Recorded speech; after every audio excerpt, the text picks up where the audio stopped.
Ahok didakwa dengan pasal 156 dan 156A KUHP tentang penistaan agama. Dalam persidangan, tim kuasa hukum Ahok menilai dakwaan yang ditujukan kepada kliennya prematur karena tidak dilalui dengan mekanisme peringatan keras. Selain itu, dalam dakwaan tidak dijelaskan siapa sebenarnya yang menjadi subjek korban. Membedah dakwaan Ahok ini yang akan kita bahas bersama salah satu tim kuasa hukum Ahok, Edi Danggur, dan pakar hukum pidana Teguh Nasrullah. Selamat malam Pak Edi. Selamat malam. Selamat malam Pak Nasrullah, terima kasih sudah bergabung bersama kami hari ini. Sama-sama. Baik pemirsa, sementara itu dalam dakwaan yang dibacakan Ketua Jaksa Penuntut Umum Ali Mukartono, Ahok dikenakan pasal 156 dan 156A KUHP tentang penistaan agama. Oleh jaksa, Ahok dinilai telah mengeluarkan pernyataan yang mengundang permusuhan atau kebencian di muka umum dengan mengutip surat Al-Maidah ayat 51. Baik, kita langsung tanyakan saja ke tim kuasa Ahok terlebih dahulu. Ini bagaimana terhadap dakwaan jaksa? Ya. Dakwaan jaksa, ya kita paham dari segi bahasanya, tetapi substansi itu pasti kami tolak semuanya.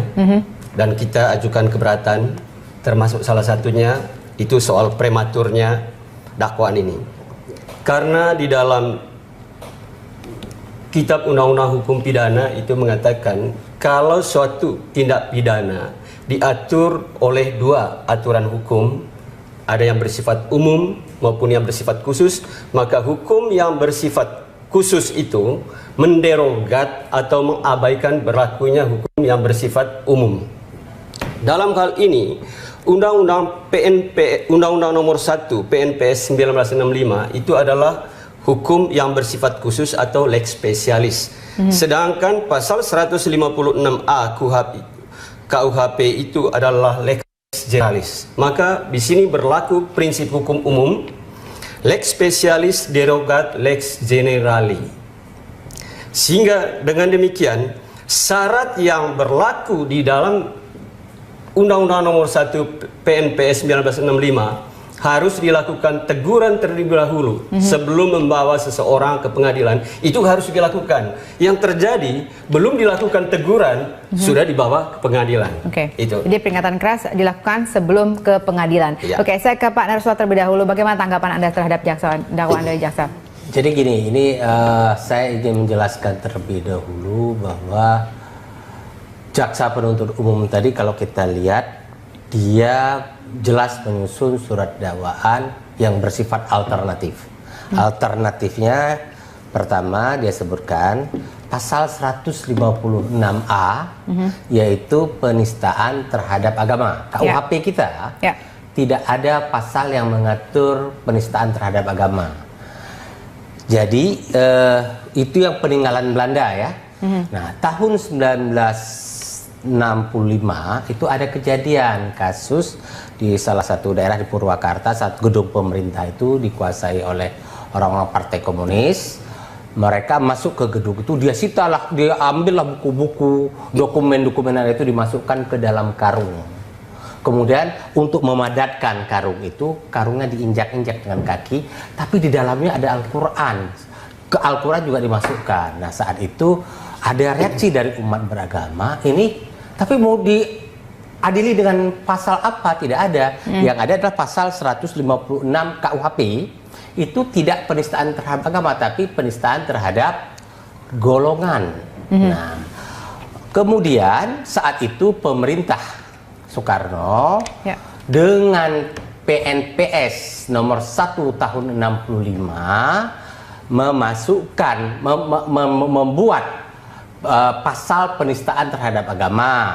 Nah, pasal itu kemudian diambil alih, dimasukkan ke dalam KUHP juga, sehingga antara pasal 156 dengan 157 muncul pasal baru 156A. Nah, jadi sebenarnya dengan berlakunya pasal 156A ya, PNPS itu sudah diambil alih di sini, tidak diterapkan lagi kan. Makanya kan tidak mungkin penuntut umum kalau menggunakan pasal yang ada di PNPS karena sudah diambil alih ke KUHP. Nah, kemudian Di PNPS itu di dakwaan itu disebutkan 156 you menista agama, atau kalau you tidak menista agama misalnya tidak terbukti, tapi you menista golongan dalam arti pasal 156 itu umat beragama, para ulama yang menafsirkan sebagaimana yang dianggap bohong oleh Pak Ahok itu. Nah kemudian itu yang jadi persoalannya. Nah pertanyaannya adalah, tadinya saya berpikir akan ada pasal satu lagi, karena kalau nggak salah yang saya pahami waktu penyidikan itu ada undang-undang ITE. Tapi undang-undang ITE tidak masuk. Tidak masuk dalam dakwaan jaksa hari ini. Nah, jadi nanti jaksa tinggal membuktikan salah satu. Jadi biasanya jaksa membuktikan pasal 156 di persidangan. Tapi kalau dari fakta-fakta yang ada tidak terbukti 156, jaksa mengambil 156A. Tapi karena ini yang pertama disebut 156A, maka itu yang pertama dibuktikan. Jadi menurut Anda ada sesuatu yang sudah cukup dakwaannya, atau sebenarnya ada yang tertinggal dalam hal ini?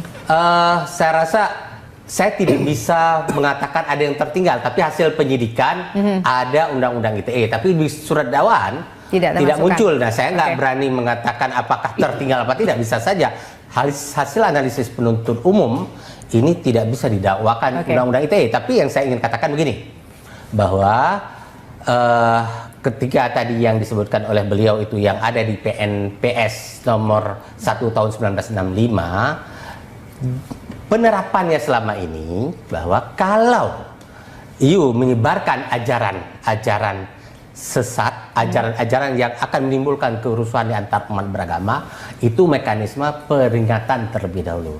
Tapi kalau you sudah melakukan perbuatan yang menista, bisa dibuktikan perbuatan you sudah selesai menista, misalnya kasus Arswendo, dia sudah selesai menista, tidak ada lagi perlu peringatan karena perbuatan sudah selesai.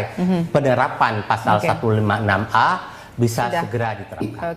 Baik, kita tanyakan langsung ke Pak Edi, apa yang kemudian dirasakan oleh tim kuasa hukum setelah mendengarkan nota keberatan ini? Ya, saya sebelum ke pertanyaan itu, saya ingin menanggapi apa yang dikatakan oleh Pak Nasrullah tadi yang soal dakwaan alternatif. Dengan adanya dakwaan alternatif itu sebetulnya menguntungkan kami.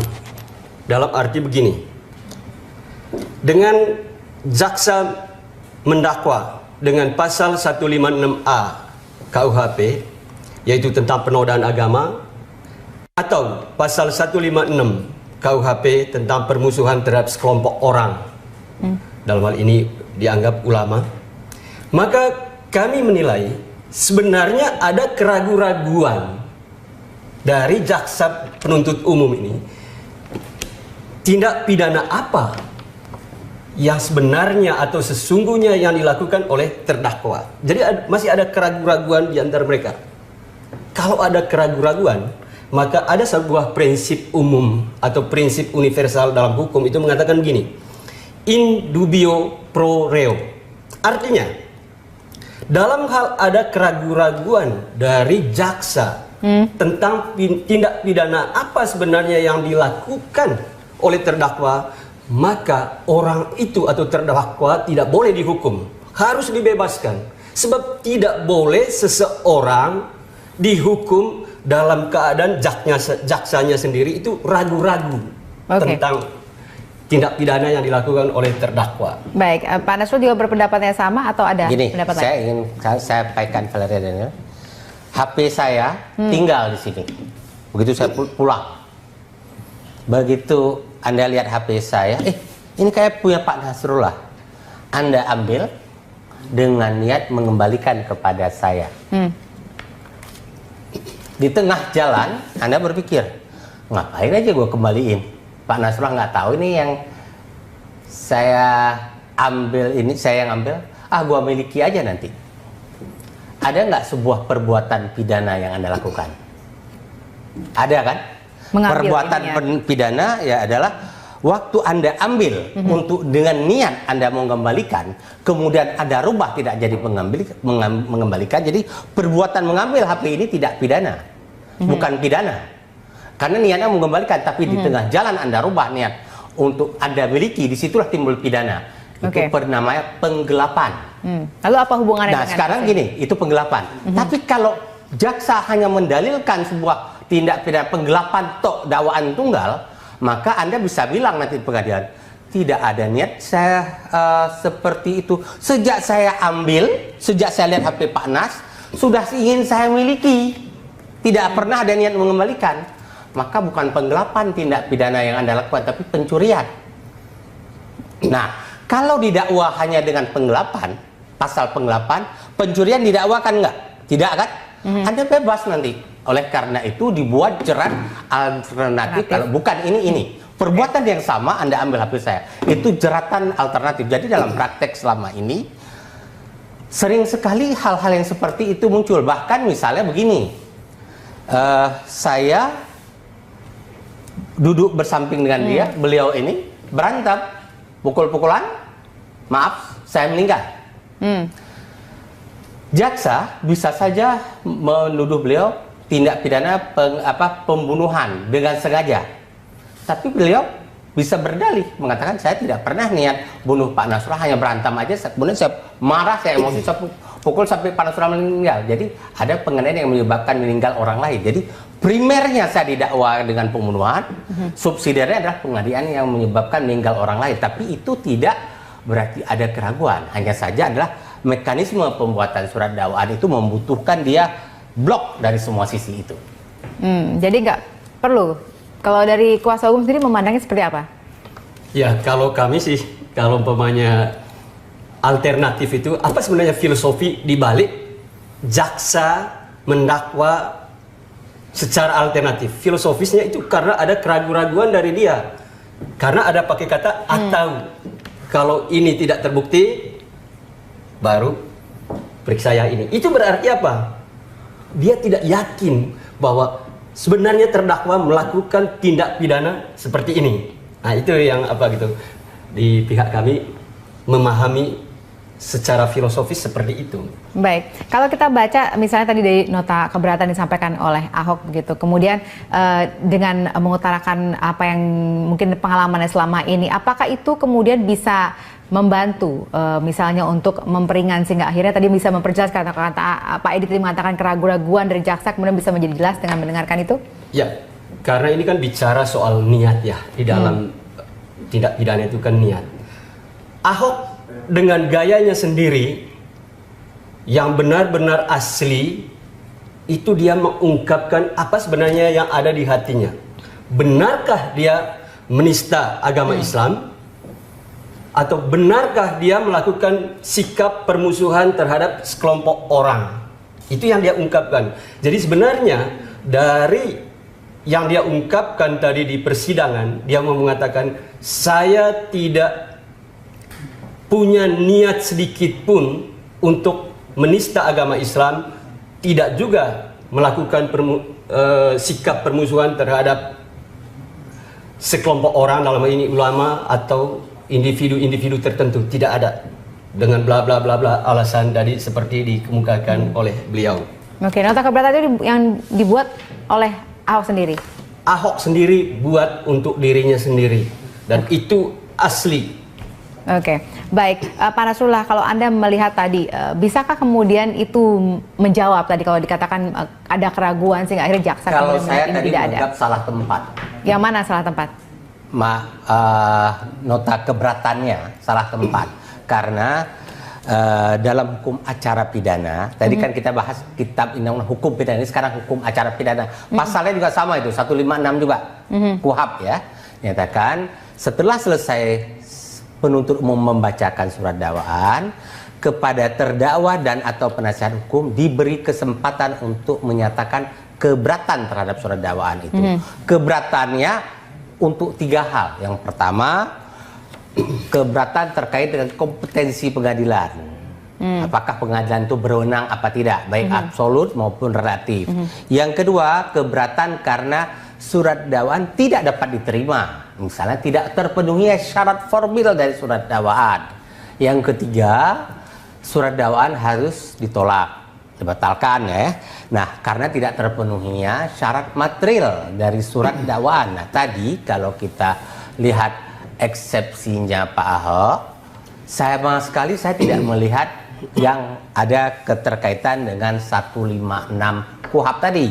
Nah, namun saya paham kalau eksepsi Pak Ahok, karena orang yang beliau itu tidak bisa, tentu semua orang awam ya, tidak mengerti hukum, kadang-kadang tidak bisa membedakan nota pembelaan dengan nota keberatan. Materi yang disampaikan oleh Pak Ahok itu adalah nota pembelaan nanti, pledoi ya. Nah, yang saya lihat juga, tapi ternyata saya nggak tahu nih apakah Pak Ahok yang dibuatkan oleh penasihat hukum atau Pak penasihat hukum sendiri yang mencontoh kepada Pak Ahok, karena materi nota keberatan Pak Ahok juga diulangi kembali oleh penasihat hukum, walaupun sekali lagi yang saya nyatakan bahwa 30% terakhir dari eksepsi itu memang masuk ke eksepsi dua hal.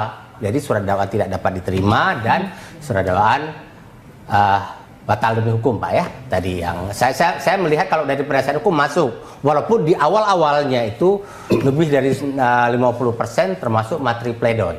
Nah, materi pledoi ini tentunya saya paham ya. Kalau misalnya orang-orang kan suka sinis, kok lawyer kayak nggak ngerti hukum membuat materi pledoi di eksepsi. Ini kan sudah masuk ke pokok perkara. Kalau saya paham bahwa kadang-kadang ada hal yang ingin dibangun oleh penasihat hukum. Penasihat hukum tahu ini materi yang sedang dibacakan yang terkait yang seharusnya materi eksepsi, tapi sudah masuk pokok perkara, dia sadar sejak awal. Tapi dia ingin bunyikan untuk menyeimbangkan surat dakwaan yang sudah terlanjur dibaca, apalagi yang disiarkan langsung, itu kan publik mendengar surat dakwaan. Nah, penasihat hukum kemungkinan, saya nggak tahu nanti beliau bisa ditanya, tapi dalam analisis saya, kemungkinan penasihat hukum ingin segera memberi warna yang seimbang dengan warna surat dakwaan. Oke, gimana tanggapan Pak Edi? Benarkah seperti itu? Eksepsi itu intinya dalam pemahaman kami itu kan, apakah semua prosedur yang sudah berjalan ini sesuai dengan koridor hukum acara atau tidak? Itu satu. Lalu yang kedua, soal momentum. Ini perkara ini kan diliput oleh masyarakat, artinya jadi perhatian masyarakat seluruh Indonesia, sehingga orang ingin tahu. Begitu dakwaan dibacakan, orang ingin tahu apa sebenarnya yang mau dikatakan oleh Ahok terhadap dakwaan itu. Jadi memang ini strateginya berarti? Ya, strategi untuk menjawab pertanyaan-pertanyaan atau kerinduan dari publik. Bagaimana sih sebenarnya Ahok mau membela dirinya? Nah, itulah momen tadi, begitu dakwaan dibacakan, Ahok menyampaikan nota keberatan yang betul-betul saya tegaskan, itu asli dari beliau. Dia mengungkapkan perasaannya yang terdalam, bahwa dia tidak menista, artinya semua yang didakwakan oleh jaksa dia tolak. Begitu. Kemudian soal penetapan tersangka ini sejak awal memang itu pasti bermasalah, dalam arti tidak sesuai dengan prosedur hukum yang berlaku. Karena apa? Penetapan tersangka terhadap Ahok itu tidak didahului oleh penyidikan. Padahal yang namanya penyidikan itu kan, itu tujuannya dua, yaitu mencari bukti dan menemukan tersangkanya. Tapi kan sudah dilakukan proses itu. Justru karena itu yang kita protes, artinya itu menjadi materi keberatan kita. Mengapa penyidikan belum diadakan, tapi kok sudah Ahok sudah dinyatakan sebagai tersangka? Padahal tanggal 16 itu Polri baru menerbitkan surat tugas untuk penyidik. Pada tanggal 16 November itu juga mereka mengeluarkan atau menerbitkan surat perintah penyidikan. Pada tanggal 16 itu juga mereka menerbitkan surat pemberitahuan dimulainya penyidikan kepada kejaksaan. Tetapi sebelum itu semua dilakukan, sudah ditetapkan lebih dahulu bahwa Ahok sebagai tersangka. Dan ini yang kita katakan bahwa penyidikan dilakukan tidak sesuai dengan prosedur, atau penetapan tersangka tidak dilakukan sesuai dengan prosedur yang berlaku. Oke, baik, kita jawab nanti Pak Nasrullah. Kita break dulu, pemirsa tetap bersama kami. Terima kasih sudah kembali bersama kami. Saya ke Pak Nasrullah untuk menanggapi, benarkah memang proses penetapan tersangka terhadap Ahok ini memang bermasalah? Gini, terlepas penetapan tersangka terhadap Ahok itu bermasalah apa tidak, karena ini sudah masuk ke ranah peradilan, saya tidak ingin memberi penilaian. Yang ingin saya sampaikan bahwa andai saja pun ada permasalahan dalam penetapan sebagai tersangka, seharusnya diperjuangkan pada momentum pra-peradilan dulu. Nah, tidak, karena penetapan sebagai tersangka sah apa tidak, tidak diuji pada saat eksepsi. Eksepsi itu tadi hanya menguji kompetensi pengadilan, terpenuhi syarat formil atau tidak dari surat dakwaan, terpenuhi syarat material tidak surat dakwaan. Makanya hanya 3 di dalam 156 itu kewenangan pengadilan untuk mengadili. Yang kedua adalah surat dakwaan tidak dapat diterima, kemukakan alasan-alasan surat dakwaan tidak dapat diterima. Nah, atau surat dakwaan batal lebih hukum. Nah, sekarang kalau penetapan tersangka mau dimasukkan kemana dari 3 itu? Tidak ada ruang untuk dimasukkan. Saya tanya ke Pak Idi terlebih dahulu. Pak Idi, gimana? Itu terlambat katanya. Yang pertanyaan saya sebenarnya, kenapa tidak diajukan pra-peradilan? Pra-peradilan itu adalah hak dari orang yang ditetapkan sebagai tersangka. Sebagai hak itu boleh digunakan, boleh tidak digunakan. Tentu ada berbagai pertimbangan, gitu. Jadi ada sebuah strategi juga dalam penanganan perkara. Mengapa kami tidak melakukannya itu, selain tadi soal strategi itu karena apa? Kami tahu bahwa penetapan tersangka terhadap Ahok ini tidak berdasarkan alat bukti. Mengapa? Bagaimana mungkin kita dapatkan alat bukti sementara penyidikan belum dilakukan?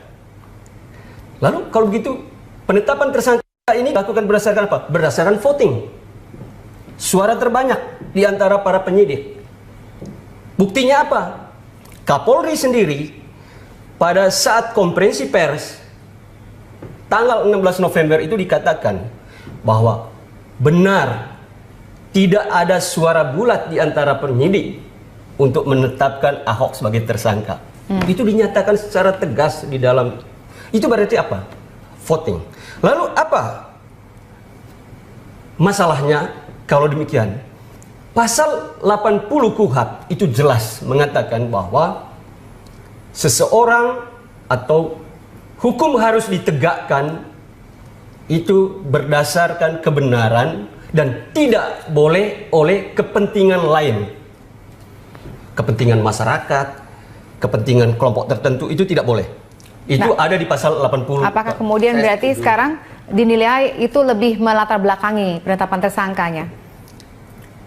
Ya, cuman gini, ada yang saya sependapat bahwa hukum harus ditegakkan karena kepentingan hukum. Tidak boleh ada embel-embel lain. Tapi kalau saya juga harus klarifikasi agar tidak masyarakat nanti keliru bahwa ini ada voting.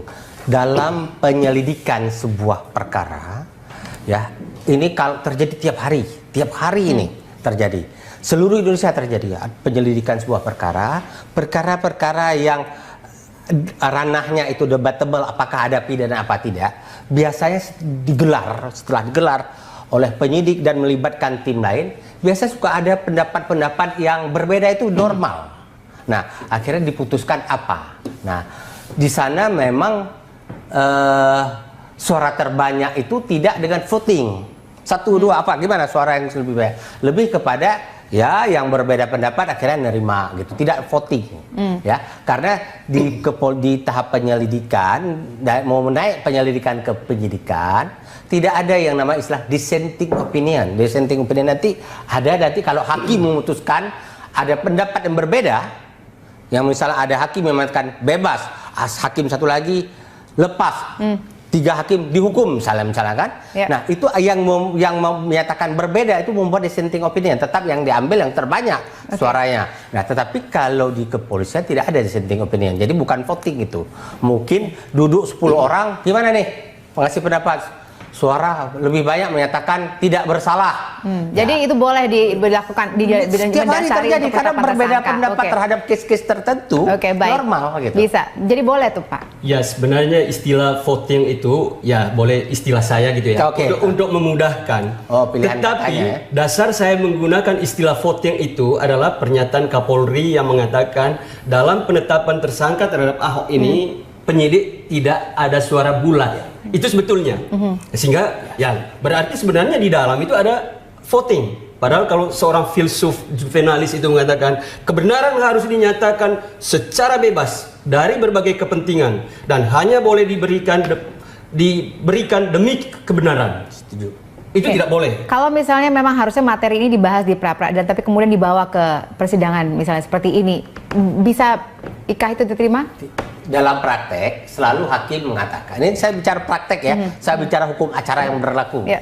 Ketika hal-hal yang sudah masuk dalam ranah materi pra-peradilan kita tidak memperjuangkan, hakim mengatakan biasanya nanti, coba lihat aja nanti apa yang saya katakan itu, nanti kan hakim akan membuat putusan selah. Hakim mengatakan itu sudah masuk ranah pra-peradilan, seharusnya ayo persoalkan waktu di pra-peradilan. Seringnya begitu. Apa yang disampaikan oleh beliau, saya juga pernah menyampaikan eksepsi itu, Pak ya. Dalam case misalnya klien saya ditetapkan sebagai tersangka, pimpinan sebuah lembaga penegak hukum ini sudah ada keputusan dalam MAP ini, padahal MAP itu kosong, nggak ada, belum diputuskan. Dia sudah diumumkan tersangka.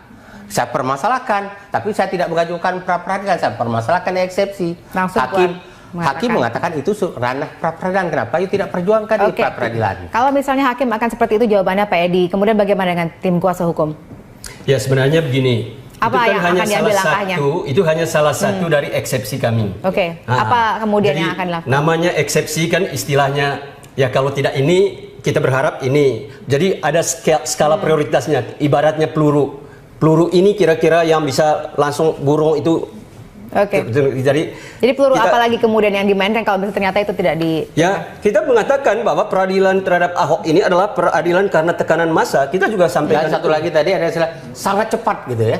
Ya, super cepat. Ya, memang itulah bagian dari proses penetapan tersangka yang memang tidak normal tadi. Itu yang kita bilang tadi ya, sampai ke soal tidak bulat itu tadi atau voting itu.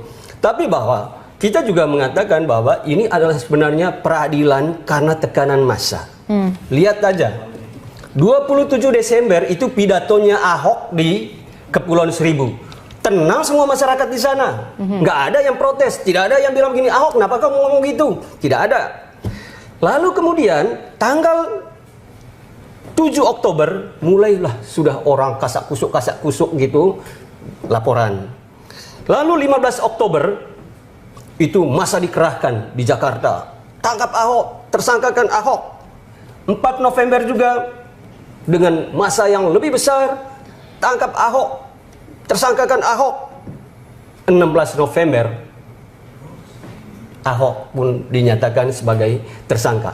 Lihat rentetan dari 27 September sampai 16 November itu sudah bisa kita lihat. Oh, ini adalah peradilan karena tekanan massa.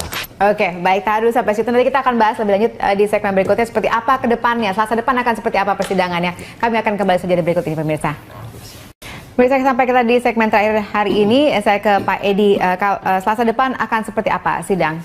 Selasa depan itu jadwalnya hari Selasa tanggal 20 Desember itu adalah jadwal bagi jaksa untuk menyampaikan tanggapan atas nota keberatan yang kami sampaikan pada sidang hari ini.